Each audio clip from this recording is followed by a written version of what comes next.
Kamala Harris suspends her campaign. Who's to blame? Usual suspects, y'all. Let's talk about it, Middle America.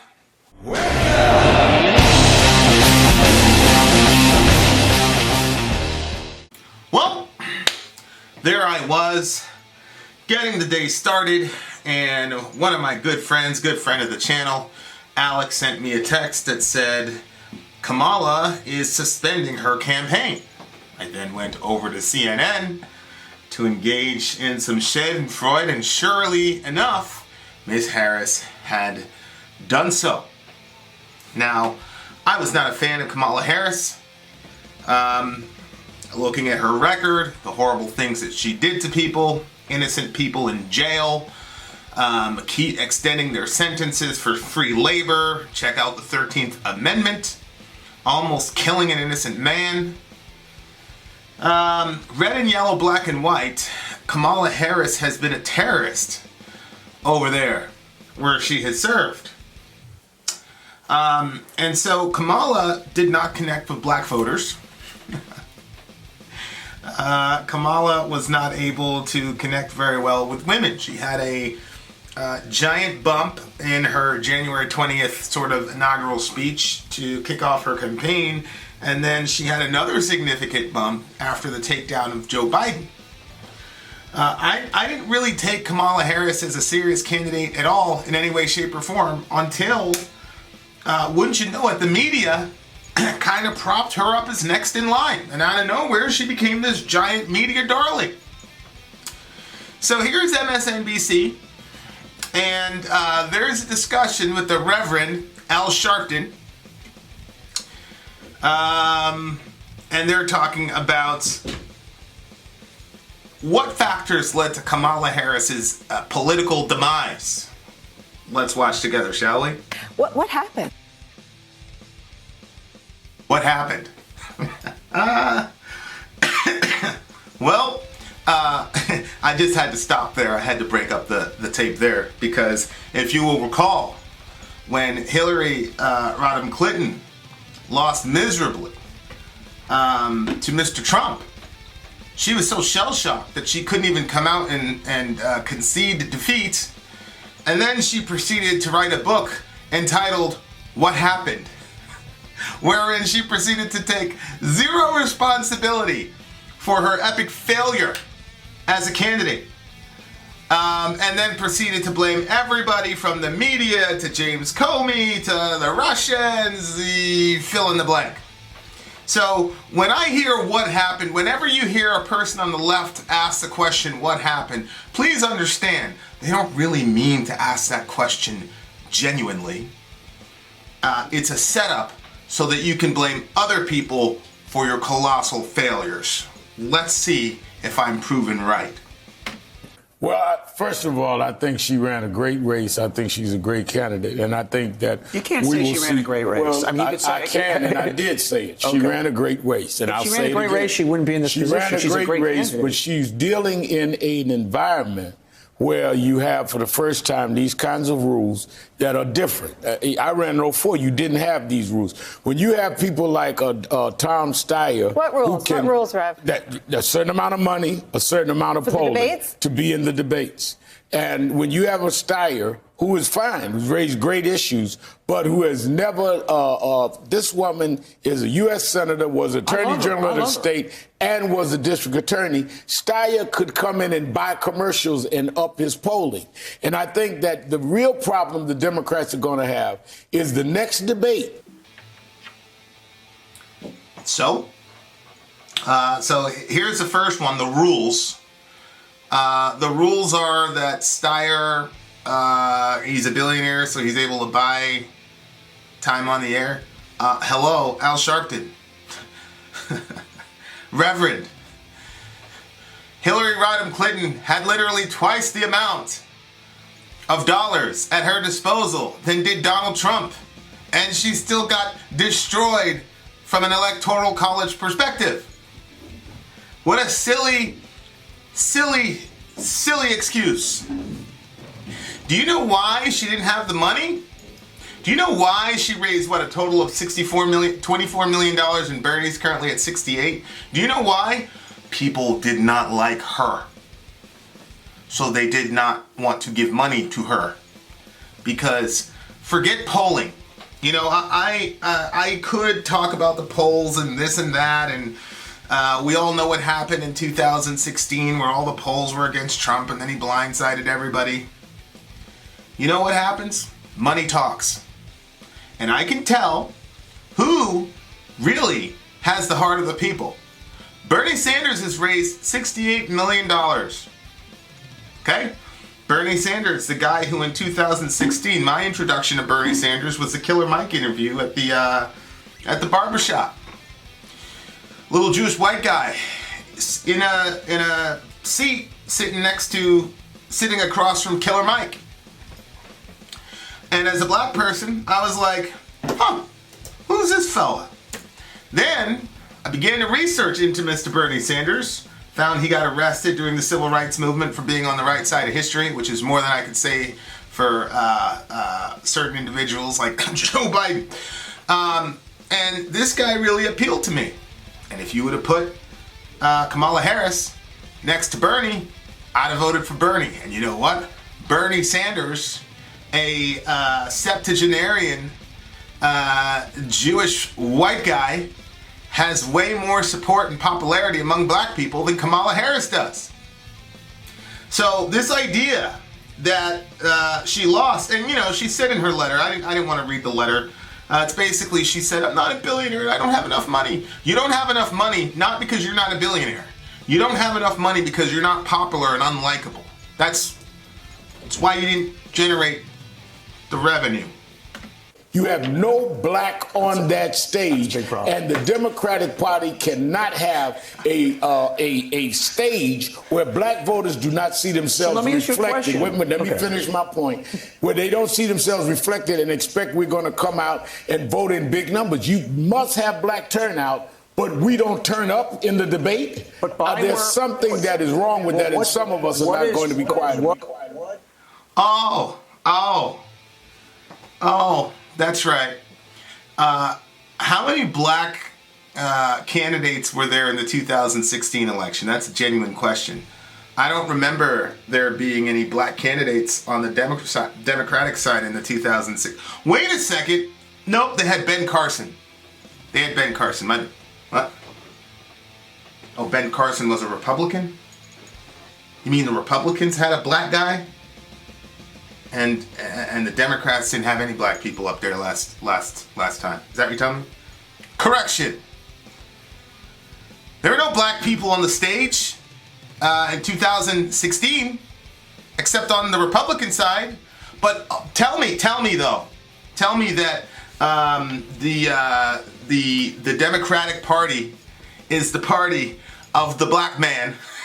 And the Republicans, they're just full of racists. Those racist Republicans. And then what did Trump do with... he gave him a position in his cabinet right after his election. Okay. Interesting. Let's continue. Oh, wait a second. Ted Cruz also counts as a person of color. So we had two actual people of color on the Republican side. What are you talking about, Al Sharpton? Black people are not going to vote because there's no black people to vote for? Hello, Al Sharpton. Let me explain something to you as a black person who actually lives on the ground, not in the ivory tower making millions of dollars on MSNBC. And I'm not mad at you for making millions of dollars on MSNBC, my dude. I'm glad. Black power, go for it. However, we know what Kamala Harris did when she had power. She used that power to use the 13th Amendment to get cheap labor. Here's another thing, Al Sharpton, that you haven't realized. Black people have collectively learned our lesson from Barack Hussein Obama, who had 8 years in the White House, had a supermajority, and did absolutely nothing for prison reform. Nothing! Which was the apex on the war on drugs, that a Nixonian aide admitted on his deathbed was used to target hippies and blacks. He specifically said that. You know, the hippies didn't make it out of the 70s, but we did.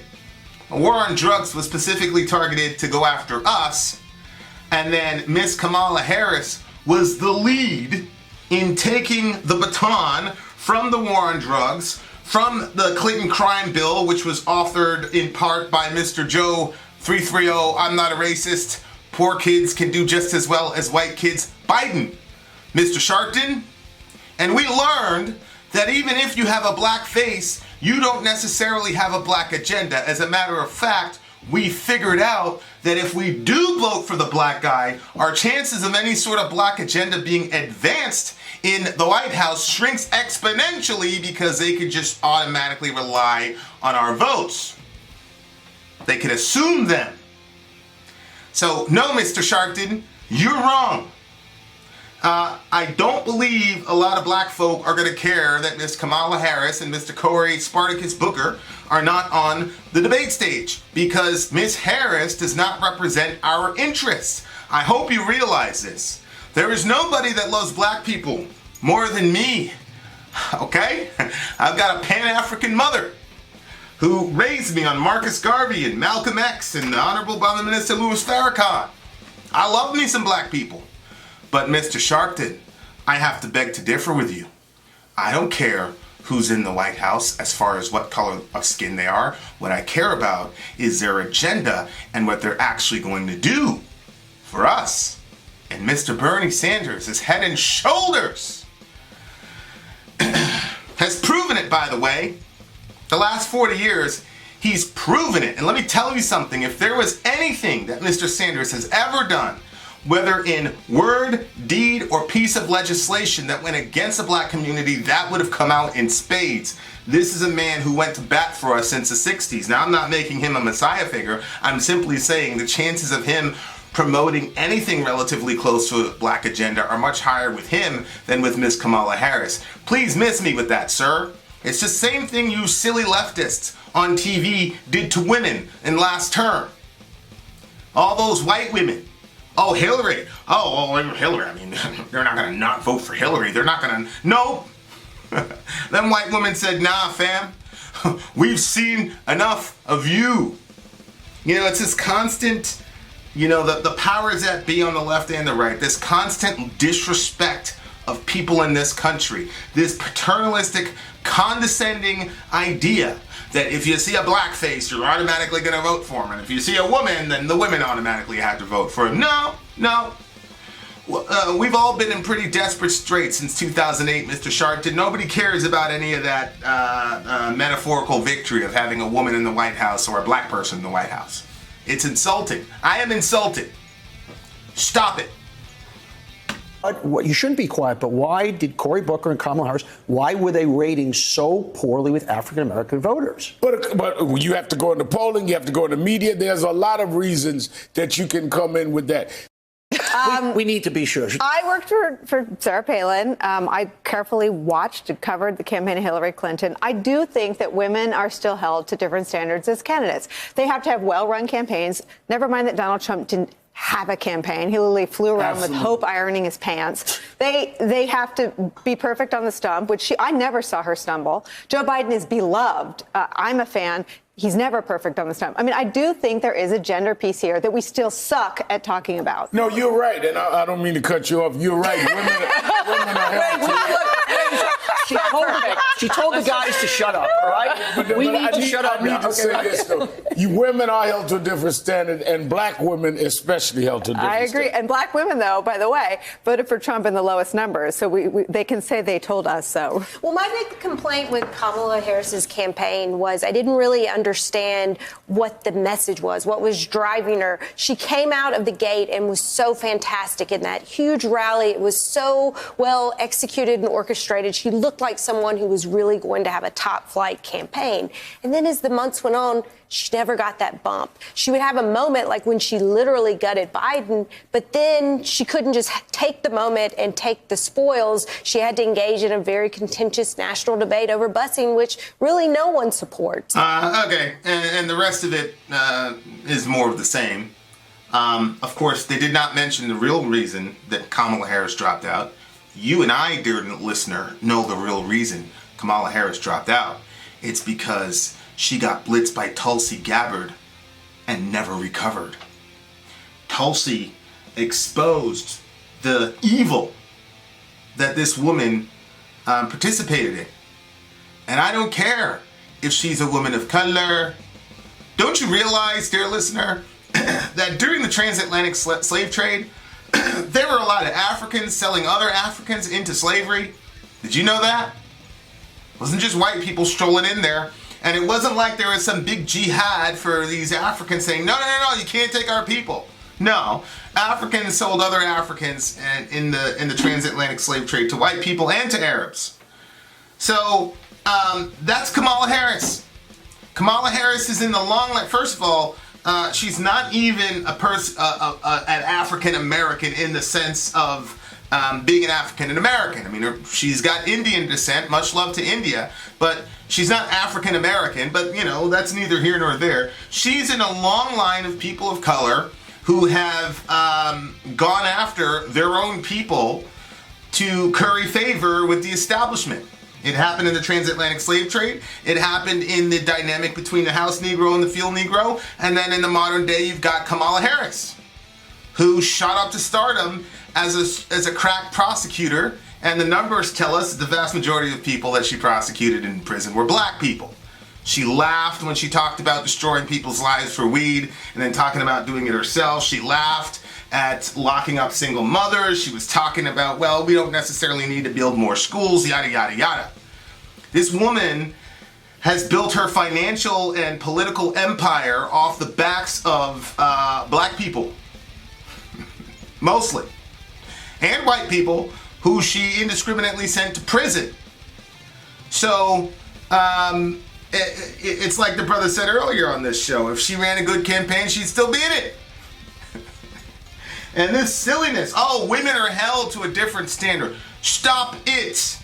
She was, as I said, I didn't even take her seriously. The only reason I took her seriously was because of the media. I kept seeing her over and over again. I'm like, are you serious? This woman is really, okay, I gotta look at Kamala Harris then. It was then that I found out how crazy she was. And then when Tulsi took her down, it was a wrap. And then in the last debate, she tried to go after Tulsi. She said, you are always attacking Democrats and we need somebody who's going to unify the party. And Tulsi came back and said, yeah, I'm not going to work for the Democratic Party. I'm going to work for the American people. Brilliant answer. Brilliant answer. And if you want to talk about women being treated unfairly in the media, how about Tulsi, who on this very network, and The View and other leftist outlets, they're floating around this, well, she never said that she wasn't a Russian asset. Michael Moore was on MSNBC about a week and a half ago implying when the crazy lady said, well, Tulsi's got some Kremlin-ish ideas. This idea that we shouldn't be going into other people's sovereign land and changing their elected leaders, the regime change wars that she's against. You had all these silly people on MSNBC crushing Tulsi over and over again. The DNC, if you want to talk about rule changes, Tulsi qualified exponentially to be in, I believe, the third Democratic debate. But then they said, well, I don't like those polls. You got to use these polls. Stop it. We're not dumb. You guys didn't mention Tulsi because you don't want to give her any airtime. Tulsi single-handedly took down Kamala Harris. That's what happened. Once people started realizing that she was evil as hell, and black people were like, wait a second, we want to put this woman in power? Nah, we're good. We're good. We're good. We've already seen, we had 8 years of a black guy who did nothing for us. 8 years. All he could do is go on TV. Trayvon could have been my son. Did nothing. Did nothing to reverse the crime bill Trump has in the first 4 years of his presidency. Do what you want with it. Listen, I keep telling you people this. I am a guy who is the embodiment of why the Democrats are going to lose handily in 2020. You'll probably even lose the popular vote. Do you know why? Because I'm a Christian. I'm conservative in the sense that abortion is a massively important topic to me.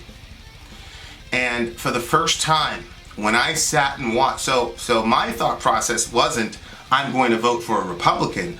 my thought process was always, I cannot vote for a Democrat. But you know what happened? I saw Bernie sit down in that little chair. He sat across from Killer Mike. Then I heard him talk about Medicare for all. Then I started looking into healthcare. And then Alex Smith came into my consciousness. A young man who died because he aged out of his mother's insurance and started rationing his insulin. And then I read stories, I forgot the brother's name, God forgive me, but another man who also had recently aged out his mother's insurance, but he was preparing a wedding. And so what he did was he rationed out some of his insulin so that he could use some of the excess cash to pay for his wedding. His wife,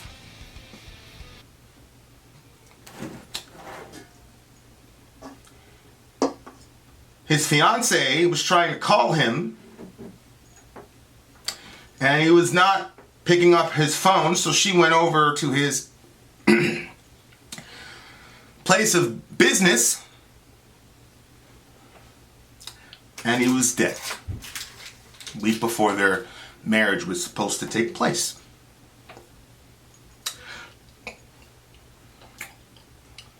So, right-wingers, is that not a pro-life issue? We've got a pro-life issue with abortion, which can be solved at the state level, as we've seen in the past year. We also have a pro-life issue with predatory capitalism and all the bodies of our American brothers and sisters. I only know two. I only know one name by memory. But I'm sure it's probably happened hundreds, maybe thousands of times, and aren't those lives worth protecting as well? And so, when I looked at Bernie Sanders, I said, okay, all right, you know what? This guy gets a nomination. For the first time in my life, I'm going to vote blue. I'm going to vote Democrat for this guy. And we all know what happened. We know what happened. The silly idiots in the DNC took the nomination from Bernie and gave it to Hillary because, wouldn't you know it, we just had the first black president. All the black folks marched in line at a tune of 96% to vote in Mr. Barack Hussein Obama, even though he did nothing to reach out to them. So let's do the same thing. Let's prop Hillary up there, and every woman is going to vote for her because women just want to see another woman in office, like black folk wanted to see a black guy in office. What they didn't count on was the fact that white women, that obviously was not a top priority for them. And I'm sorry to say it, this is going to be controversial. It appears to me that white women are not as easily manipulatable as a black audience would be. Say what you want. During the re-election campaign of Mr. Obama, I was asking all my brothers, because like I said, I'm a lover of black people. But I'd say, why are you voting for Obama? They said, well, I know, tell me one reason you're willing to vote for Mr. Obama. No answer. You know the answer. He's black. Well, as I said, we're the most easily manipulatable voting bloc, but we figured out, we learned our lesson, and now Kamala Harris is gone. Bless God. I'm very, very happy about that development. Somehow Joe Biden is supposedly still the front runner. Trump is raising literally record numbers and had the biggest Black Friday in a long time. This guy is poised to take it home unless the DNC smartens up and gets a Bernie Tulsi ticket with Andrew Yang as some sort of something or other. I think if I was Bernie, I would get both of those and say, let's just go across the country together. And they would completely lock up the vote. But is the DNC going to do that? No. Some of you, this is the first time you've heard the name Alex Smith, and that's a damn shame. We should be seeing stories every single day on CNN and MSNBC and all left-wing outlets featuring all the people that died under the stampede of predatory capitalism in the healthcare field. But what are you seeing when you see MSNBC or CNN? Impeachment, impeachment, impeachment. When all of us know nothing is going to come of impeachment, just like nothing came of the Mueller report, I was wrong, because in the midst of all this impeachment silliness, Mr. Trump has raised a record amount of money, millions of which, by the way, came from California. All you silly people saying that, oh, Trump only won the electoral college. He didn't win the popular vote. Stop it. Don't you realize that he would have simply changed his strategy and beat Hillary there too? He had millions of dollars in support come from California during the impeachment saga. We're doomed. Another 4 years of Trump, and probably hundreds, if not thousands, if not tens of thousands of more Alec Smiths in the world, which easily could be avoided. That kid should have been out, getting in trouble, getting a girlfriend, and uploading silly stuff on his Facebook page. Instead, he's in the ground because we can't figure out how to take care of our own. This is a problem. And this stuff, this lack of self-awareness and lack of understanding of why you constantly lose, is the reason that Mr. Trump is going to win easily in 2020. I've been predicting this since a year and a half ago. I've got the tape, and after Trump wins re-election, I will play it. Anyway, love your neighbor. Take care of each other. Middle America, we are the media. Till next time, guys.